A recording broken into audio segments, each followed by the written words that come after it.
મારું નામ છે ઇન્દુભા દરબાર અને ચોરું અચાનક આ બાજુથી દૂધડેરી બાજુથી આવી અને અચાનક મારું દરબારી ઘર છે પેલું ત્યાં ડાયરેક્ટ જ પૂછ્યા વગર હુમલો કરી નાખ્યો છે. જે મને માથામાં પથ્થર માર્યા છે, વાગ્યા છે અને હાથમાં પણ વાગ્યો છે. ઘરને કેટલું નુકસાન છે? કઈ રીતે? ઘરને તો આ કાચ બાચ ફૂટ્યા હશે, ગાદીના કાચ ફૂટ્યા છે અને તમને જોવામાં આવે છે કે કેટલા પથરા પડ્યા છે. ડાયરેક્ટ હુમલો જ કર્યો છે, કોઈ પૂછતા નહીં આ લોકો. નકે એમને પૂછવાની ફરજ આવે છે કે કોનું મકાન છે કોનું નથી. કોણે હુમલો કર્યો હતો? પટેલ સમાજના લોકો હતા, આખું ચોરે ચોરું હતું સાહેબ. કેટલા લોકો હશે અંદાજે લગભગ 500 જેવા.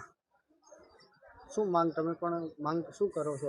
માંગ તો હવે એમની જે બંને સમાજનું છે એકબીજાનું, જો એકબીજા સમાજના સમજી અને એકબીજા મંત્રણા કરે તો બરોબર છે. નકે આ અલગ અલગ સમાજથી રીતે નુકસાન થયું છે, તમારા ઘર ઉપર પથ્થર મારો છે, તમે શું રજૂઆત કરો? અમે તો રજૂઆત કરીએ કે ભાઈ પૂછો અને પછી તમે અને આવી રીતે પથ્થર મારો ડાયરેક્ટ આટલું બધું શાંતિ સુલેકરનો ભંગ ના કરાય અને શાંતિથી ચર્ચાઓ કરે તો કોઈ પણ રસ્તો મળી શકે છે.